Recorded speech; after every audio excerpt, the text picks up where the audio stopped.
ఈసారి ఎన్నికల్లో కూడా టీడీపీ పరిస్థితి అంతేనా? పార్వతీపురం జిల్లాకు సంబంధించిన ఆ ఇద్దరు నేతల మధ్య విభేదాలు సమసిపోవా? ఆ ఇద్దరు నేతల బుద్ధి ఇక మారదా? గత 20 ఏళ్లుగా ఉన్న విభేదాలను కంటిన్యూ చేస్తూ ఈసారి కూడా వైసీపీ విజయానికి సహకరిస్తారా?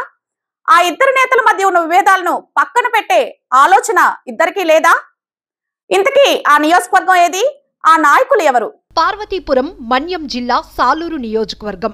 ఈ నియోజకవర్గంలో గత 20 ఏళ్లుగా టీడీపీకి ప్రతి ఎన్నికల్లోనూ తల బొప్పి కడుతున్నా బుద్ధి మారటం లేదు. గతంలో కాంగ్రెస్ లోనూ ప్రస్తుతం వైసీపీలో ఉన్న పీడిక రాజన్న దొర గత 4 ఎన్నికల్లోనూ సులభంగా గెలుస్తున్న నియోజకవర్గం ఇది. ప్రస్తుతం పార్వతీపురం మన్యం జిల్లాలో ఉన్న ఈ సాలూరు నియోజకవర్గానికి ఒక ప్రత్యేక స్థానం. ఒడిశా సరిహద్దులో ఉన్న ఈ నియోజకవర్గంలో గిరిజన మైదాన ప్రాంతాలు రెండూ సమానంగా ఉంటాయి. ఎస్టీ రిజర్వ్డ్ నియోజకవర్గమైన సాలూరు ఒకప్పుడు టీడీపీకి కంచుకోట. అయితే 2006 నుంచి సిట్టింగ్ ఎమ్మెల్యే రాజన్న దొరకు కంచుకోటగా మారిపోయింది. 2004 ఎన్నికల్లో టీడీపీ తరపున గెలిచిన ఎమ్మెల్యే బంజుదేవ్ గిరిజనుడు కాదని, అతని ఎన్నిక చెల్లదంటూ కోర్టు తీర్పు వెలువడటంతో ఆ ఎన్నికల్లో రెండో స్థానంలో నిలిచిన రాజన్న దొర 2006లో అనూహ్యంగా ఎమ్మెల్యే అయిపోయారు.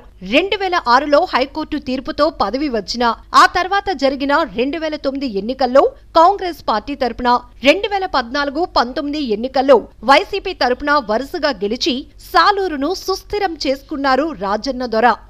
కోర్టు తీర్పుతో మొదటిసారి ఎమ్మెల్యే అయినా ఆ తర్వాత జరిగిన అన్ని ఎన్నికల్లోనూ వరుస విజయాలతో దూసుకుపోయారు. ప్రస్తుత ప్రభుత్వంలో గిరిజన శాఖ మంత్రిగా, డిప్యూటీ సీఎంగా ఎదిగారు పీడిక రాజన్న దొర. అనూహ్యంగా పదవి వచ్చినా ఆ అవకాశం చేజారకుండా 4 సార్లు గెలిచిన రికార్డు సొంతం చేసుకున్నారు. అయితే గత ఎన్నికలకు ముందు, ప్రస్తుత ఎన్నికల్లో కూడా కుదిరితే ఓసారి ఎంపీగా పనిచేయాలని ఉందని తన అనుచరులతో మనసులో మాట బయటపెట్టారని సాలూరు వైసీపీ కీలక నాయకులు చెబుతున్నారు. అయితే ప్రస్తుతం ప్రభుత్వం ఎదుర్కొంటున్న గడ్డు పరిస్థితి అధిగమించాలంటే గిరిజన నియోజకవర్గాల్లో గెలుపు తప్పనిసరి కావటంతో మరలా రాజన్న దొర ఇక్కడి నుండి పోటీ చేయటం ఖాయంగా మారింది. అనేక సర్వేల్లో సైతం రాజన్న దొర అయితే విజయం తప్పనిసరి అని రావటంతో వైసీపీ అధిష్టానం మరో ఆలోచన చేయటం లేదు. దాదాపు 63 నియోజకవర్గాల్లో సిట్టింగ్లను మార్చినా సాలూరు నియోజకవర్గంలో మాత్రం మార్చలేదు. సాలూరు నియోజకవర్గంలోని ఏజెన్సీ ప్రాంతంలో గిరిజనులు, మైదాన ప్రాంతాల్లో తూర్పు కాపు, కొప్పల, వెలమ సామాజిక వర్గాల ప్రభావం ఎక్కువ. ముఖ్యంగా సాలూరు మున్సిపాలిటీ ఓట్లు విజేతలను నిర్దేశిస్తుంటాయి. మెంటాడ, మక్కువ, పాచిపెంట మండలాల్లో టీడీపీకి చెక్కు చెదరని ఓటు బ్యాంకున్నా గత 3 ఎన్నికల్లో రాజన్న దొర హవాయే నడిచింది.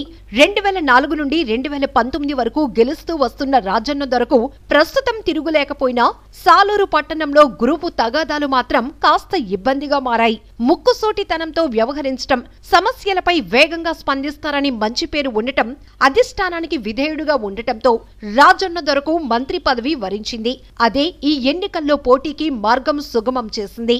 అయితే ప్రస్తుతం రాజన్న దొరకు ఎదురు లేకపోయినా నియోజకవర్గ అభివృద్ధి విషయంలో మాత్రం అనేక విమర్శలు ఎదుర్కొంటున్నారు. 20 ఏళ్లుగా అనేక పెండింగ్ పనులు ఉన్నా వాటిని రాజన్న దొర పూర్తి చేయలేదు. గిరిశిఖర గ్రామాలకు రోడ్లు, త్రాగునీరు, విద్య, వైద్యం వంటి మౌలిక సదుపాయాలను కల్పించలేదన్న విమర్శలున్నాయి. సాలూరు ఆటోనగర్ ఏర్పాటు, పెద్దగెడ్డ, వెంగళరాయ సాగర్ జలాశయాలకు నిధులు సాధనలో విఫలమయ్యారని ప్రతిపక్షాలు విమర్శిస్తున్నాయి.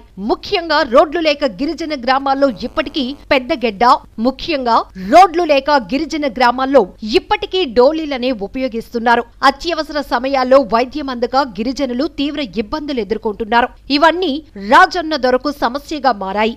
ప్రతిసారి ఎన్నికల్లో ఇవన్నీ ఎంతో కొంత ప్రభావం చూపిస్తున్నా టీడీపీ నేతలు మాత్రం వీటిని క్యాచ్ చేయలేకపోతున్నారు.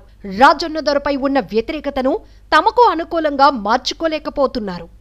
ప్రస్తుతం నియోజకవర్గంలోని టీడీపీకి లీడర్లు ఎక్కువ, సమన్వయం తక్కువ, సమస్యలు వెంటాడుతున్నాయి. ప్రస్తుతం ఈ నియోజకవర్గానికి ఇన్ఛార్జిగా గుమ్మడి సంధ్యారాణిని అధిష్టానం నియమించిన 2004లో గెలిచి ఎమ్మెల్యే, హైకోర్టు తీర్పుతో పదవిని కోల్పోయిన మాజీ ఎమ్మెల్యే ఆర్పి బంజ్దేవ్ సహకారం లేకపోవడం, కేడర్ కాస్త వైసీపీలోనికి జంప్ చేయటంతో గుమ్మడి సంధ్యారాణి వరుస ఓటములు ఎదుర్కొంటున్నారు.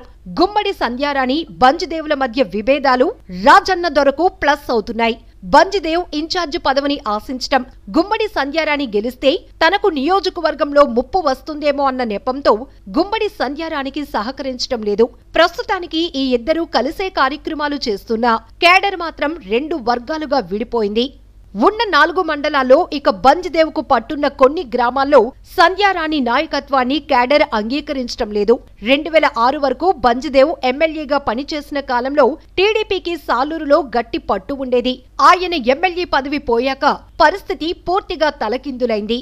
ప్రస్తుతం బంజిదేవ్ సంధ్యారాణి వర్గాల మధ్య గ్రూప్ వార్ పెరిగిపోవటంతో అధిష్టానం కూడా గట్టి హెచ్చరికలు పంపుతోంది. ఈ మధ్య అమరావతిలో సాలూరుపై సమీక్ష నిర్వహించిన చంద్రబాబు సంధ్యారాణికి అందరూ సహకరించాల్సిందేనని స్పష్టం చేశారు. ఇక టీడీపీ జనసేన పొత్తు కుదిరితే వైసీపీకి ధీటైన పోటీ ఇవ్వొచ్చనే అంచనాలు ఉన్నాయి. గత ఎన్నికల్లో జనసేన కేవలం 3000 ఓట్లు వచ్చినా ఈసారి ప్రభావం చూపే అవకాశాలు ఉన్నాయంటున్నారు.